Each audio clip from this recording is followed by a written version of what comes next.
안녕하세요. 굿모닝 대박 예감 박미라입니다. 간밤 뉴욕 증시는 오르내림을 반복하다 장 막판 매수세가 유입되면서 상승으로 마감했습니다. 상승폭은 크지 않았지만 사흘째 랠리가 이어졌죠. 먼저 마감한 유럽 증시는 스페인에 대한 기대감으로 주요국 증시가 동반 강세를 보여주기도 했습니다. 재료들을 보면 어닝 시즌을 맞이해 기업들의 실적 호조가 이어지고 있고 또 이날 발표된 주택 경기가 시장의 호재로 작용하기도 했습니다. 유동성 공급이 이루어진 이후 미국의 주택시장 회복력이 굉장히 빨라지고 있는데요. 어떤 내용들이 있었는지 확인을 해보도록 하고요. 또 어제 마감한 미 대선 후보들의 TV 토론, 증시에 미친 영향은 어떤 것이 있는지 체크포인트 정리해보겠습니다. 자, 굿모닝 대박이가 먼저 글로벌 이슈들부터 체크하고 돌아오죠. 강동석 아나운서. 네, 강동석입니다. 글로벌 주요 뉴스를 전해드리겠습니다. 먼저 뉴욕 증시 마감 상황부터 살펴보시겠습니다. 뉴욕 증시가 사흘째 상승했습니다. 스페인의 구제금융 요청 기대감과 또 미국 주택지표 호조 덕분이었습니다. 개장 전 국제 신용평가기관인 무디스가 스페인의 투자 적격 등급을 계속 유지하면서 스페인이 전면 구제금융 지원을 요청할 것으로 전망한 것이 시장 심리를 살렸습니다. 또한 신규 주택 착공 건수가 최근 4년 만에 최대치를 기록하면서 지수 상승세를 지속시켰습니다.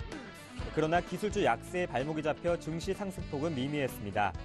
다우지수는 전날보다 0.04% 올랐고 S&P 500 지수는 0.41%, 나스닥 지수는 0.1% 상승했습니다. 유럽 증시도 큰 폭으로 상승했습니다. 스페인의 전면적인 구제금융 신청 기대감이 작용한 것으로 보여집니다. 국제 신용평가사인 무디스가 스페인의 투자 적격 등급을 계속 유지하면서 스페인이 전면 구제금융 지원을 요청할 것이란 전망을 내놓았습니다. 특히 스페인 금융주가 강세를 보였습니다.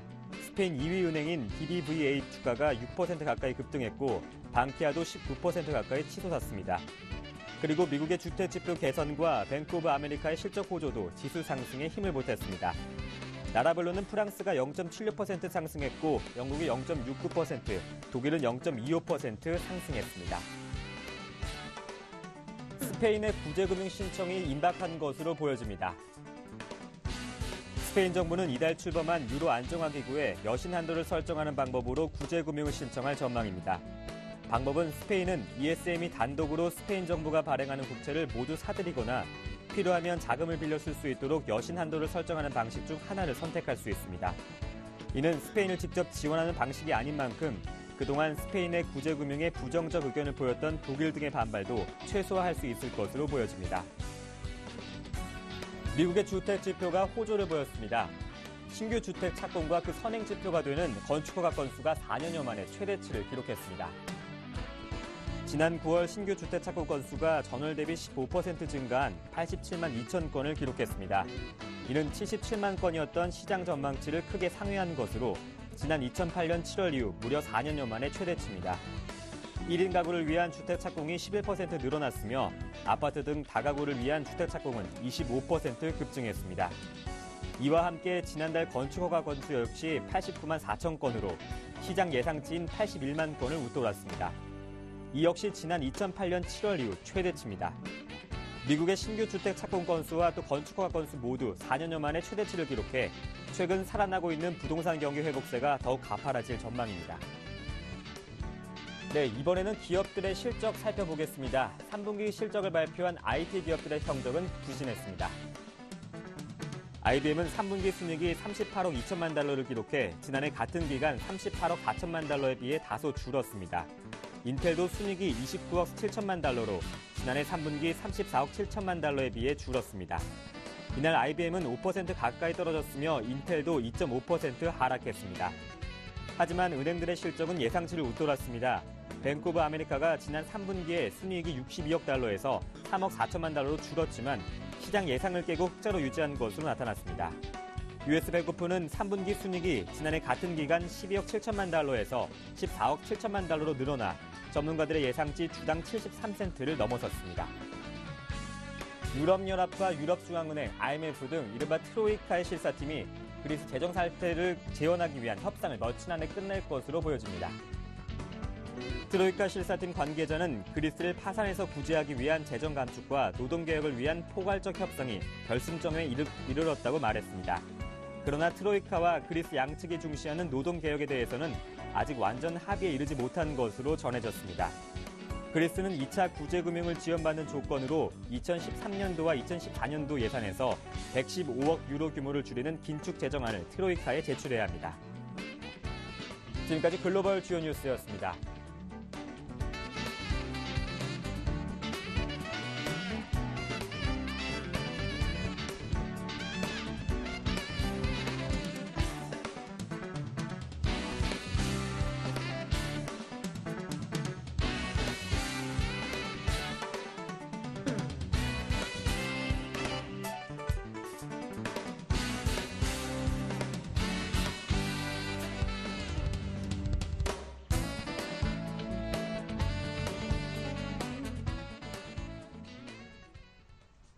네, 글로벌 핫이슈 인백스 투자자문의 이현민 본부장과 함께하겠습니다. 안녕하세요. 네, 안녕하십니까. 네, 미국의 주택시장 회복력이 굉장히 빠르게 나타나고 있습니다. 신규 주택 착공 건수와 또 선행지표 역할을 하고 있는 건축 허가 건수가 모두 큰 폭으로 올랐다고 하죠. 어떻게 나왔습니까? 그렇습니다. 역시 주택 지표가 뉴욕 시장의 상승세에 보탬이 됐다라고 볼 수가 있겠습니다. 네. 최근에 발표되는 주택 지표는 연일 아주 따뜻한 온기가 느껴지는데요. 앞서 강동석 아나운서께서 잠시 수치는 말씀을 드렸습니다. 9월에 신규 주택 착공이 15%나 전월 대비 증가했고 건축 허가 건수도 11.6%나 증가했습니다. 모두 두 자릿수 이상의 현재 신장률이 나타나고 있고요. 이렇게 보면 주택 시장에서 다소 거래량이 좀 떨어지고 있다. 이런 점에서 주택 시장의 활발한 반등 랠리 이런 부분에 의심을 가지고 있는 일부 투자자도 있었지만 최근에 주택 착공과 건축 허가의 지표상으로 보면 기조적으로 그 상승세가 유지된다라고 볼 수가 있겠습니다. 이는 이번 주에 저희가 그 9월 소매 판매 지수가 1.1% 증가한 수치를 말씀을 드렸는데요. 어제 소비자 물가 지수가 소폭 상승했음에도 불구하고 주택 자산이 전체 미국 국민에서 차지하고 있는 비중으로 보면 한 30% 전후를 차지하고 있습니다. 이렇게 주택 시장의 온기가 올라오자 지출의 그 내용을 꾸준하게 이어가는 자신감이 좀 붙는 그런 흐름이라고 볼 수가 있겠습니다. 특히 주택 착공은 공동주택 착공이 현재 시장을 리드하고 있는데요. 25%나 9월 달에 신장을 했고 건축 허가도 다세대 가구 허가 건수가 20% 이상 신장하는 등 수치 면에서도 아주 탁월한 그런 흐름이 나타났습니다. 이렇게 주택 지표가 좋은 추세를 보이자 오늘 주택 관련주들도 상당히 좋았는데요. 톨브라더스가 1.8%나 상승했고 DR 호튼과 레나도 2%대, 풀테그룹과 허브나니안도 5% 상승을 기록하면서 오늘 시장에서 아주 주목을 받았다고 볼 수가 있겠습니다. 네, 이어서 BOA, 뱅크 오브 아메리카가 지난 3분기에 순이익은 줄었지만 시장 예상을 깨고 흑자를 기록한 것으로 발표가 됐습니다. 그 외 다른 기업들도 실적을 내놨는데 미국 기업들의 실적 내용 한번 알아볼까요? 네, 오늘 한 4개 정도 추려서 말씀을 드리겠는데요. 네. 뱅크 오브 아메리카가 매출은 예상보다는 좀 저조했습니다. 시장 예상치는 218억 9천만 달러를 예상을 했는데 204억 달러 정도가 나왔습니다. 이렇게 보면 앞서 시장에서 실적을 공개한 골드만삭스나 시티보다는 매출은 뱅크 오브 아메리카 메릴린치가 좀 떨어졌다라고 볼 수가 있겠고요. 이번 분기에는 지난번 메릴린치 인수 과정에서 정보를 공개적으로 공표하지 않았다. 이런 부분에 소송 비용의 합의 내용이 24억 달러가 비용으로 지출로 계상이 되면서 순이익은 3억 4천만 달러로 예상치 7센트 적자를 비교적 상회하는 손익분기점을 맞춘 점을 그 평가 요인이라고 볼 수가 있겠습니다. 펩시는 3분기 순이익이 19억 달러를 기록하면서 주당 순이익은 1달러 21센트를 기록을 했는데요. 예상치 1달러 16센트보다는 조금 소폭 상승을 했지만 매출은 5.3% 줄어들어서 현재 그 순이익 개선은 다소 제한적이다라고 볼 수가 있겠습니다. 그리고 어제 그제 인텔과 IBM이 예상치보다 좀 부진한 실적이 나타나면서 오늘 뉴욕 시장에 이런 그 IT 기업의 부진이 다소 지수를 장 초반에는 좀 끌어내리는 역할을 보였는데요. 그렇지만 주택 지표가 이를 좀 만회한 부분이고요. 이베이나 아메리칸 익스프레스도 이베이는 순이익이 5억 9,700만 달러, 작년 4억 9,100만 달러보다는 소폭 현재 증가한 수치가 나타났고요.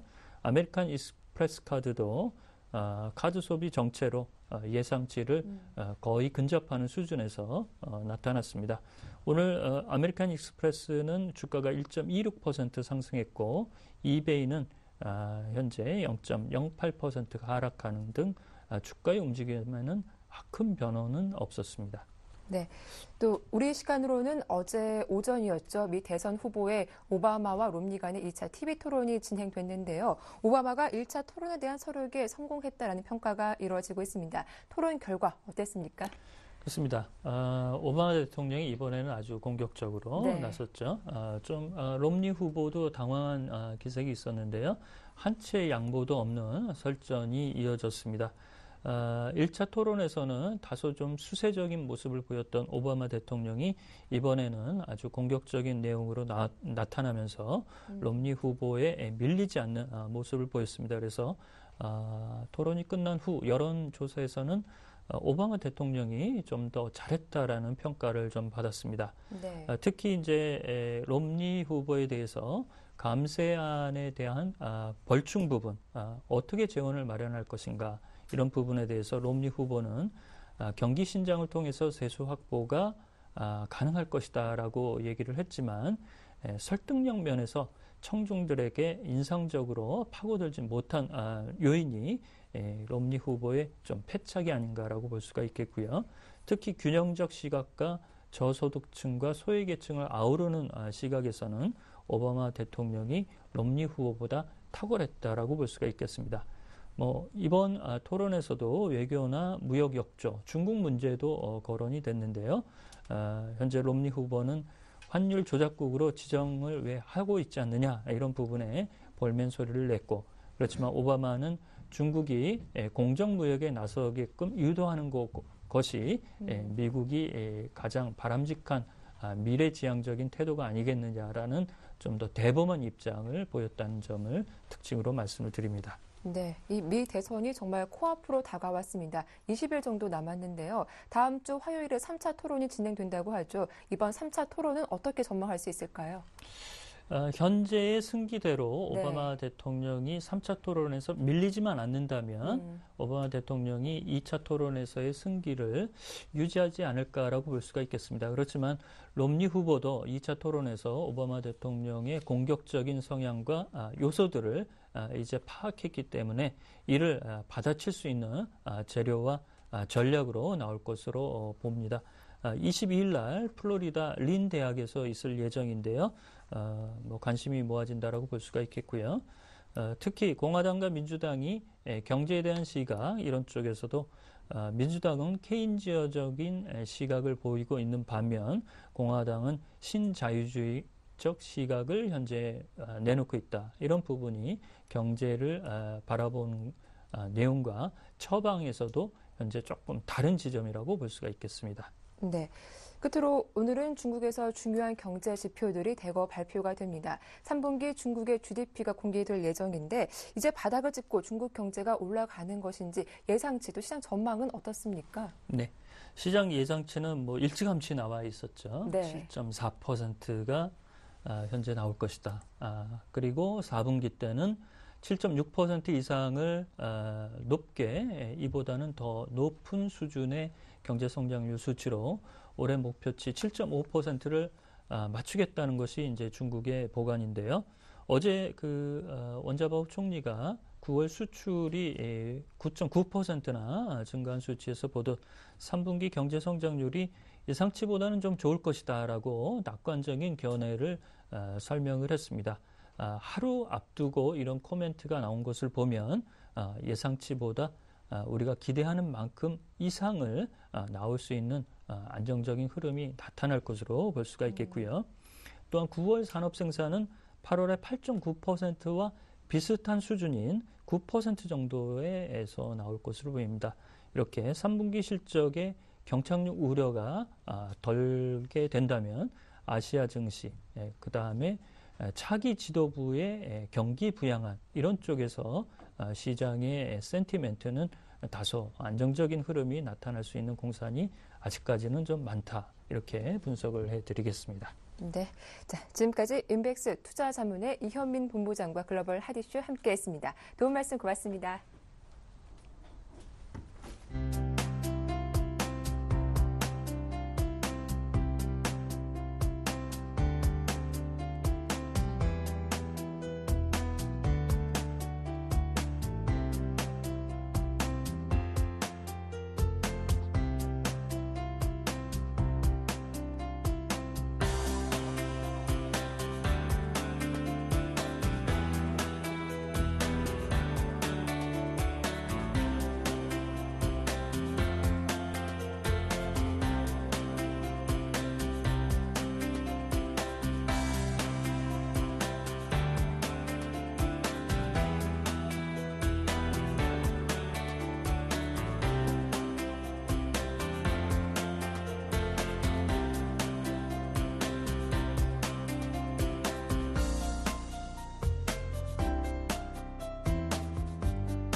네, 글로벌 증시 마감에 따른 국내 증시 영향과 함께 어제장 이슈들 자세하게 정리해 보겠습니다. 샘플러스 이상로 전문위원과 와이즌베스트 심기현 대표 나오셨습니다. 안녕하세요. 안녕하십니까. 반갑습니다.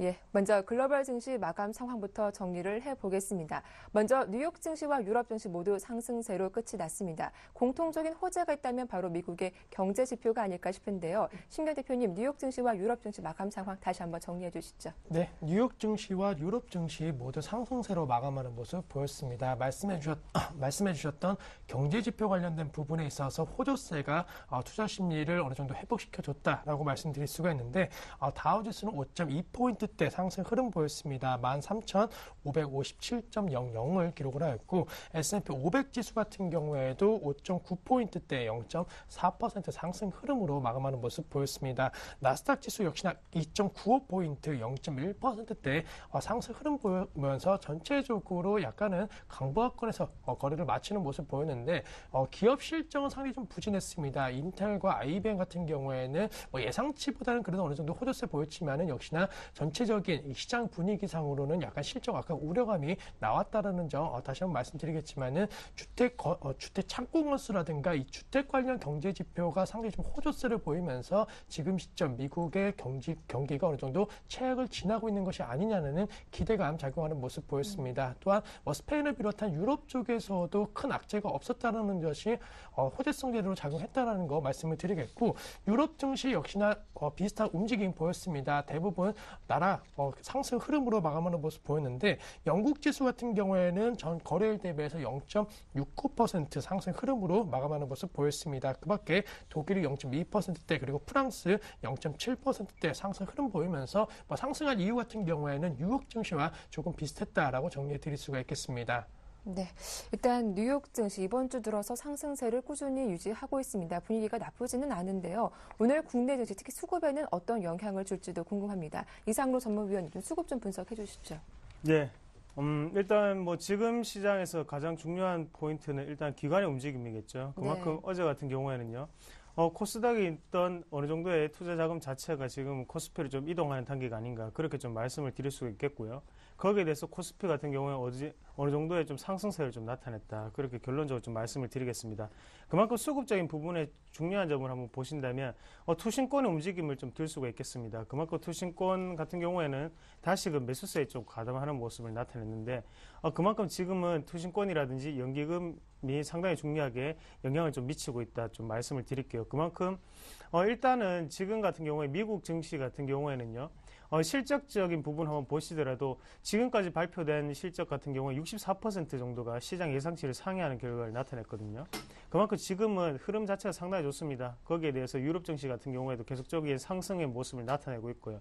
거기에 오늘 중국의 어느 정도 GDP 성장률 발표가 있는데 그 부분 네. 자체가 우리나라 시장에 조금 긍정적인 영향을 미치지 않을까. 그런 의미에서 어제 상승세를 조금 주목해 보셔야 된다고 말씀을 드리겠습니다. 그래서 수급적인 부분을 보실 때 외국인보다는 지금은 기관의 움직임이 더욱더 중요하다고 좀 판단이 되고요. 그리고 코스닥 같은 경우에는 지금 순환 매장세가 계속적으로 연출이 되고 있거든요. 그만큼 지금은 한 번씩 대부분 다 돌아가면서 한번 순환매가 좀 일어나는 과정이 아닌가. 그래서 코스닥 같은 경우에도 꾸준히 좀 지켜보셔야 됩니다. 여기에서 한 번씩 다 큰 흐름이 나타날 수 있는 흐름이기 때문에 좀 더 지켜보시는 흐름이 필요하다. 그렇게 말씀을 드리겠고요. 주식 투자의 비중 같은 경우에도 지금은 좀 더 늘리는 투자 전략을 좀 갖추시자. 그렇게 말씀드리겠습니다. 네, 말씀하신 것처럼 올해 들어서 최장기 매도 랠리를 이어가던 투신권이 어제 순매수세로 들어오는 것이 참 특징적인 하루였던 것 같은데요. 반면 코스닥 지수는 또 하락세를 보였고요. 심경 대표님, 어제장 마감 상황은 어땠습니까? 네, 코스피는 상승 흐름 보였고 코스닥은 하락세 마감을 하였습니다. 역시나 대형주 장세 단기적으로 계속적으로 이루어지는 모습 보였는데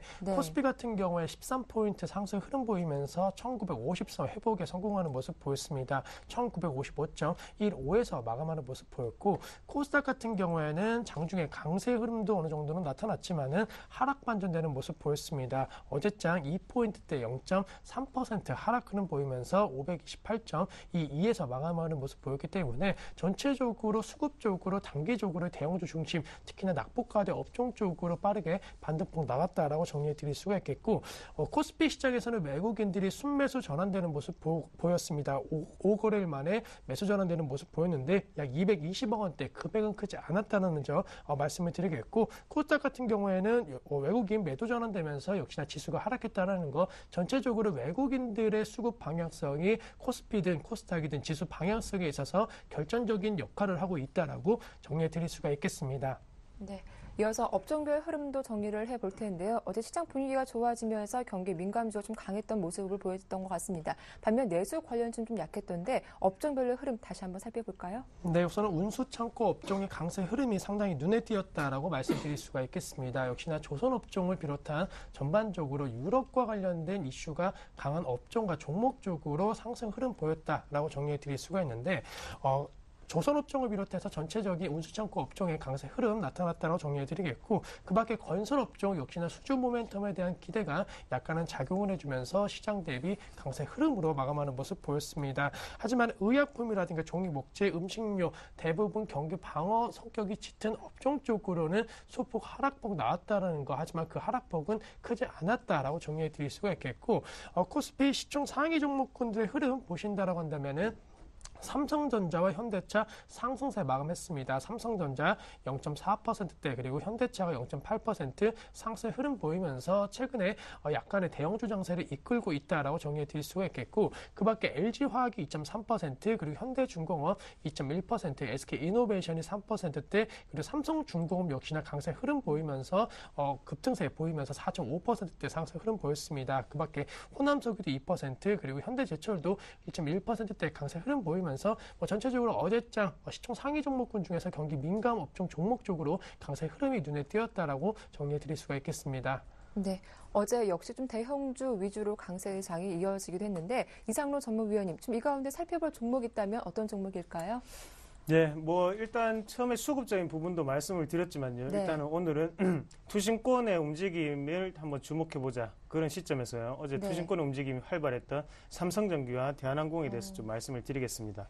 일단 삼성전기 같은 경우에는요.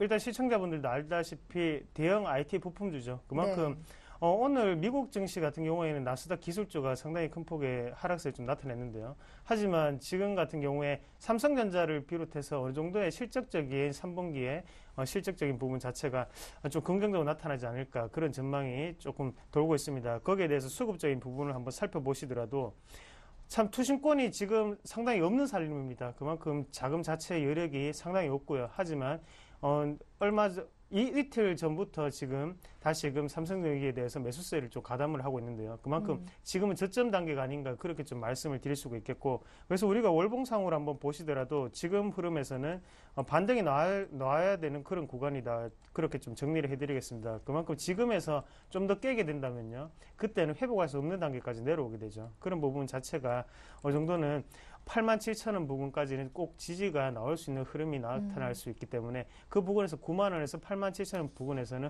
우리가 매수 포인트를 좀 가담하시는 것도 좋은 방법이지 않겠나 그렇게 말씀을 드리겠고요. 그리고 한 가지 더 대한항공에 대해서 좀 말씀을 드리겠는데요.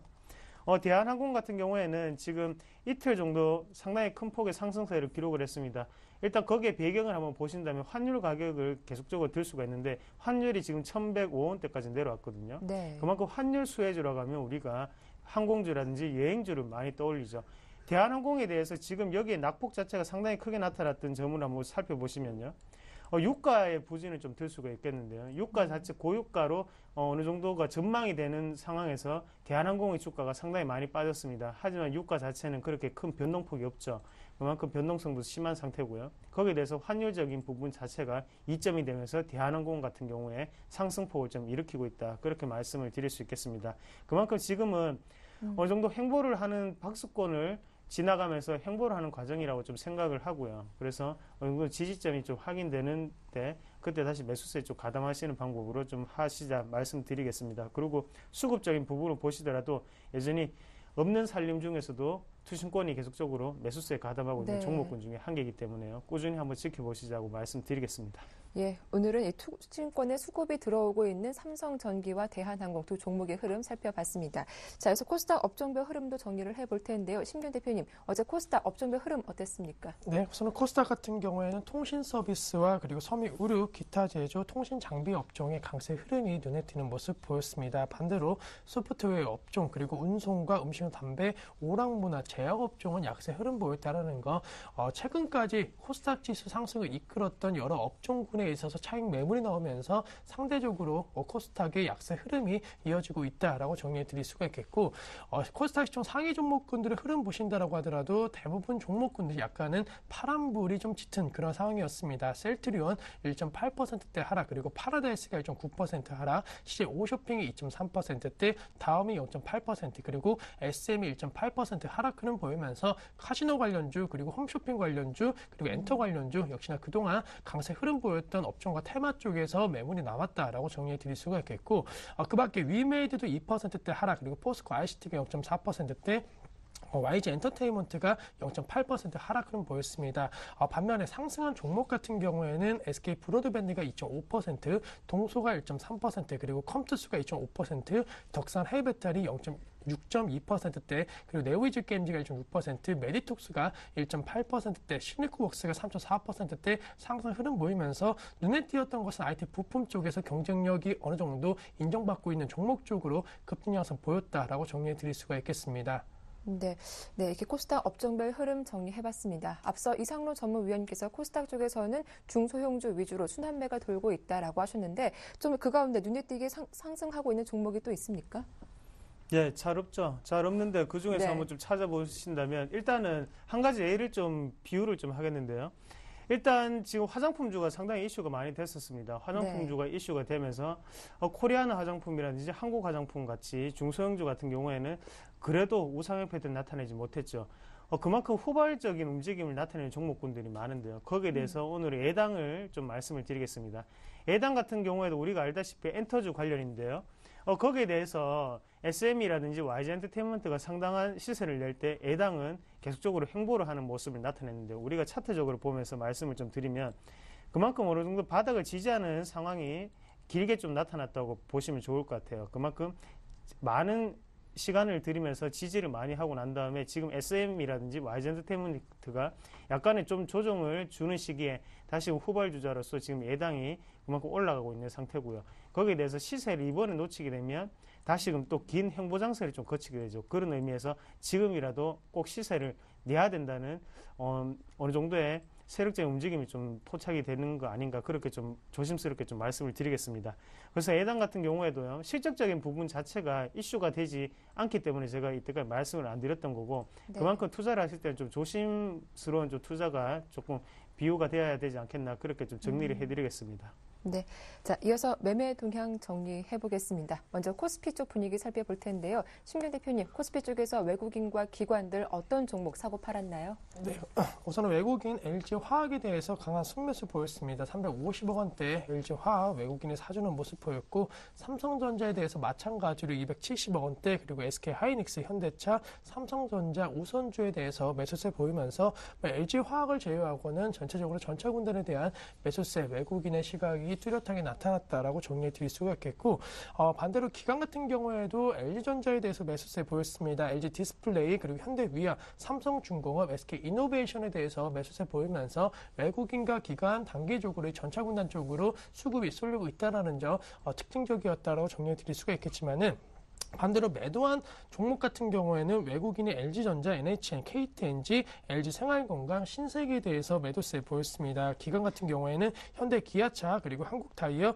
롯데쇼핑, 한국가스공사에 대해서 매도세 보였기 때문에 외국인과 기관의 시각적인 측면, 전차군단의 쏠림이 나왔지만은 기관 쪽에서는 이 현대기아차에 대해서는 매도세 보였다는 거, 약간은 자동차 2등주에 대해서 관심이 높아졌다는 것을 어느 정도 보여줬다라고 말씀드리겠고, LG전자에 대해서는 지금 시점 외국인과 기관의 시각이 분명히 엇갈리고 있다는 점이 특징적이었지 않나라고 말씀드릴 수가 있겠습니다. 네, 이렇게 코스피 쪽 매매 동향 정리해봤습니다. 자, 이어서 코스닥 분위기도 확인해 볼 텐데요. 이상로 전문위원님 살펴봐 주시죠. 네, 코스닥 같이 한번 확인해 보겠습니다. 외국인 순매수 상위부터 한번 살펴보시면요. 일단은 컴투스, SM, 그리고 SK 브로드밴드, 게임빌, 그리고 태양기전 같은 종목군이 있겠고요. 그리고 기관 같은 경우에 덕산아이메탈, 그리고 코오롱생명과학, MC넥스 다음 같은 종목군이 있는데요. 눈여겨보시는 종목 오늘은 덕산아이메탈 한번 같이 한번 보시겠습니다. 덕산아이메탈 같은 경우에 지금 어느 정도 지지를 확인을 하는 과정에 들고 난 다음 지금 다시금 저점을 좀 높이고 있는 상태인데요. 그만큼 지금 수급적인 부분을 한번 분석을 해보시면 일단은 연기금 자체에서 어느 정도를 방어를 해준다 그렇게 좀 보시는 게 좋을 것 같아요. 연기금이 방어가 나서고 있는지 안 나서고 있는지를 꼭 기관이나 외국인은 확인을 하고 난 다음에 그 위에 외국인이라든지 투신권의 매수세가 좀 가담하는 형태가 상당히 많은 패턴이 일어나고 있거든요. 그런 부분을 조금 눈여겨보시자고 좀 말씀을 드리겠고요. 그리고 매도 상위군을 한번 살펴보시면 코스닥 같은 경우에는 외국인 같은 경우에는 KG이니시스, 그리고 바이오랜드, 그리고 셀트리온 다음 같은 종목군을 매도를 많이 했습니다. 그리고 기관에서도 KG이니시스, 그리고 한국사이버결제, SM, 그리고 ENF 테크놀로지 같은 종목군을 많이 매도를 했고요. 그래서 지금 한번 우리가 KG이니시스를 같이 한번 보시면서 어디가 지지가 나타날 수 있는지를 한번 살펴보시면 좋을 것 같은데요. 지금 같은 경우에 큰 폭의 하락세를 나타나고 외국인이라든지 기관이 많이 매도를 하는 데는 이유가 있습니다. 일단 주봉상으로 우리가 한번 같이 보시면요. 그 전 저점 자체, 그 전의 고점 같은 경우가 지금 만원대에 분포가 되어 있단 말이죠. 그만큼 지금 같은 경우에 물량 자체가 지금 파란 물량이 많이 나오고 있습니다. 그만큼 네. 떨어지는 물량이라고 표현을 할게요. 거기에 대해서 다시금 또 지지가 나오려고 하면 만원대나 11,000원대까지 좀 내려가야지 강한 지지가 좀 발생할 수 있는 거고요. 그래서 지금 이격이 상당히 크게 벌어진 상태이기 때문에 쉽사리 지금은 매수세에 가담하기는 사실상 힘들다고 좀 말씀을 드리겠습니다.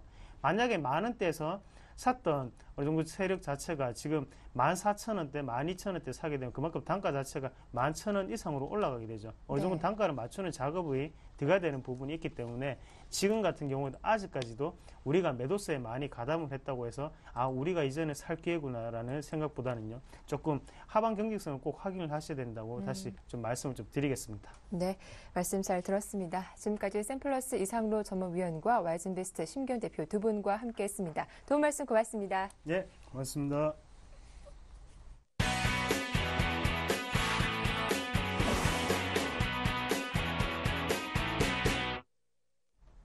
네, 어제장에서 이슈가 됐던 종목을 찾아보고 자세한 매매 전략 들어보도록 하겠습니다. 샘플러스 김형근 전문위원 만나보죠. 안녕하세요.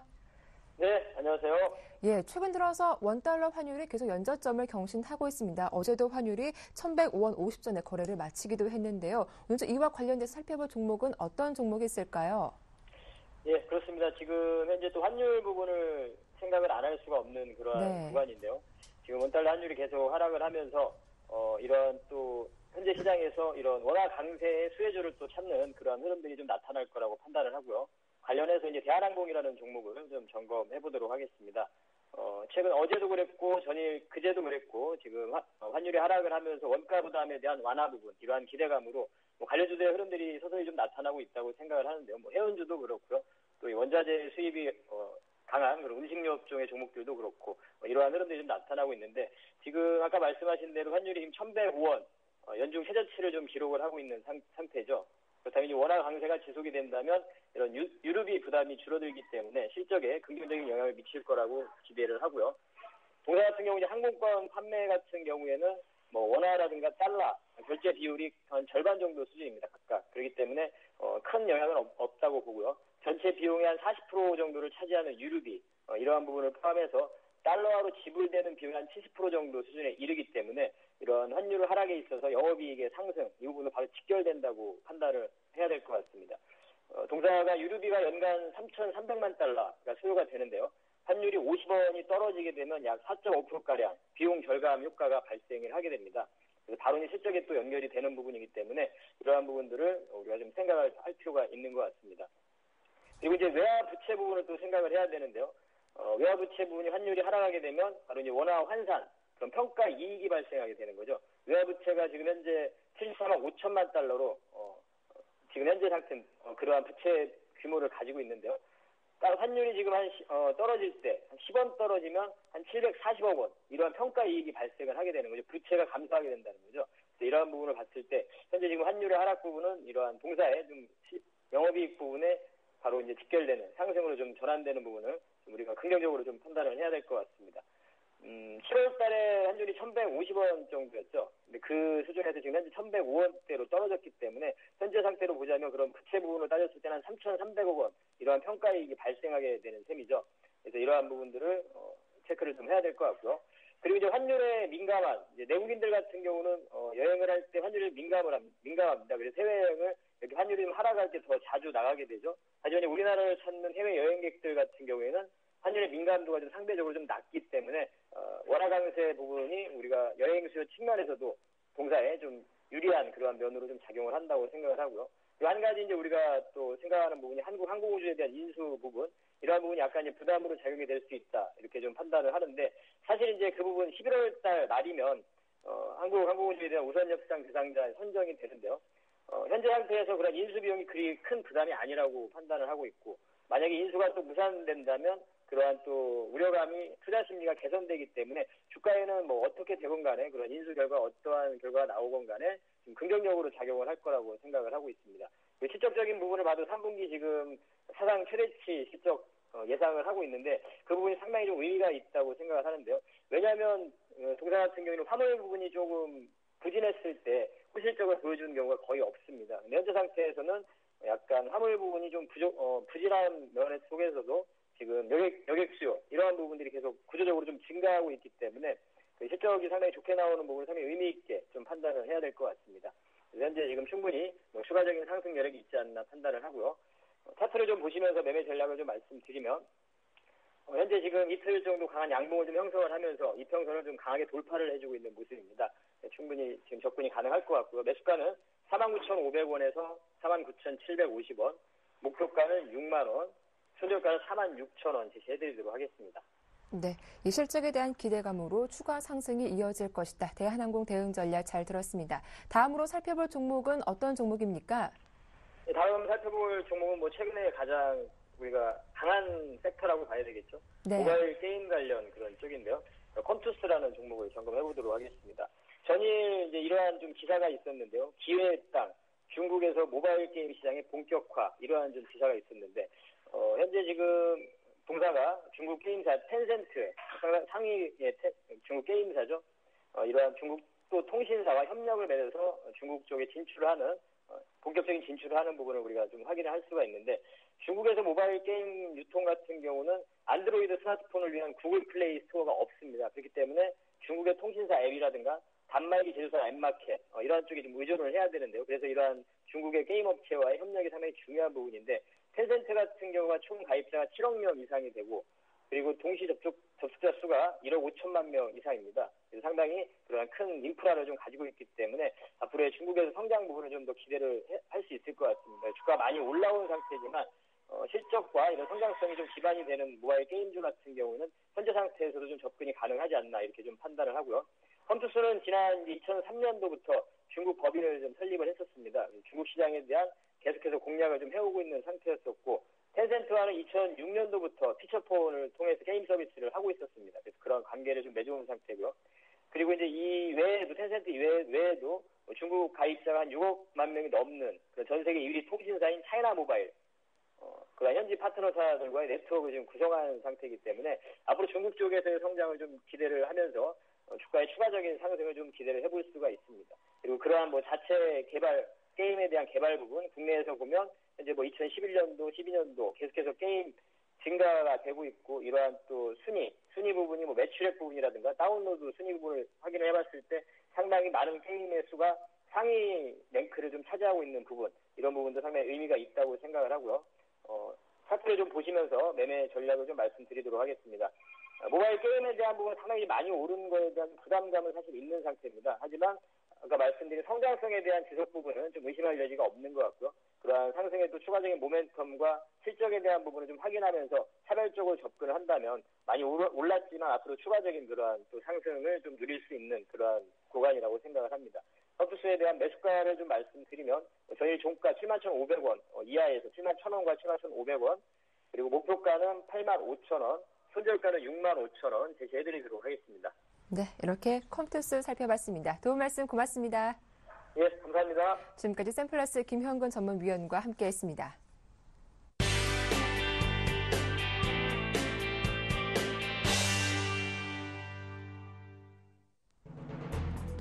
서울 외환시장에서 달러당 원화 환율은 전날보다 3원 20전 내린 1,104원으로 거래된 이후 1,103원 30전까지 낙폭을 키우며 전날 기록했던 연중 최저치를 갈아치웠습니다. 수출업체는 비상이 걸렸습니다. 애플이 오는 23일 아이패드 미니를 공개할 것으로 예상됩니다. 애플이 미니 아이패드를 출시하면서 고급형 태블릿 PC 시장의 경쟁이 치열해질 것으로 전망됩니다. 전 세계에서 사용되고 있는 스마트폰이 10억 대를 넘어선 것으로 조사됐습니다. 1년 전 같은 기간에 비해 47%나 폭증한 10억 3,800만 대라고 밝혔습니다. 이는 7명당 1명꼴로 스마트폰을 갖고 있는 셈입니다. 우리 영해에서 불법 조업을 하던 중국 선원이 우리나라 해경이 쏜 고무탄에 맞아 숨졌습니다. 이 사건을 계기로 중국과의 외교적 마찰이 생기는 것 아니냐는 우려가 커지고 있습니다. 네, 이슈앤이슈 오늘 순서는 서울경제신문 이혜진 기자와 함께하겠습니다. 안녕하세요. 예, 안녕하세요. 네, 원달러 환율의 하락세가 연일 이어지고 있습니다. 어제도 연중 최저치를 경신하기도 했죠.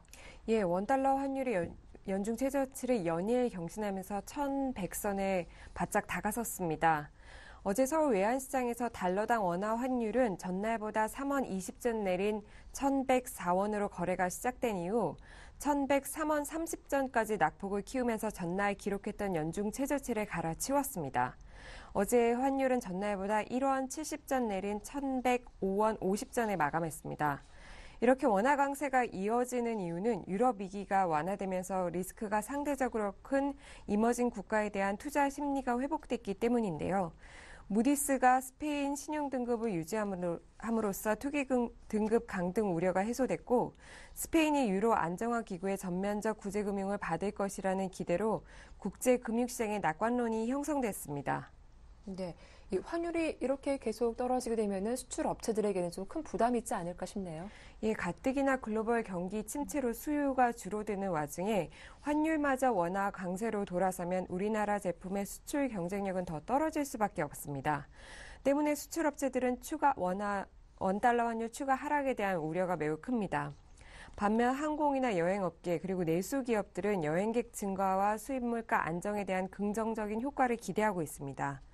그러나 수출 의존도가 높은 우리나라로서는 환율이 떨어지면 앞으로 경제 성장률의 빨간불이 더 짙어질 수 있습니다.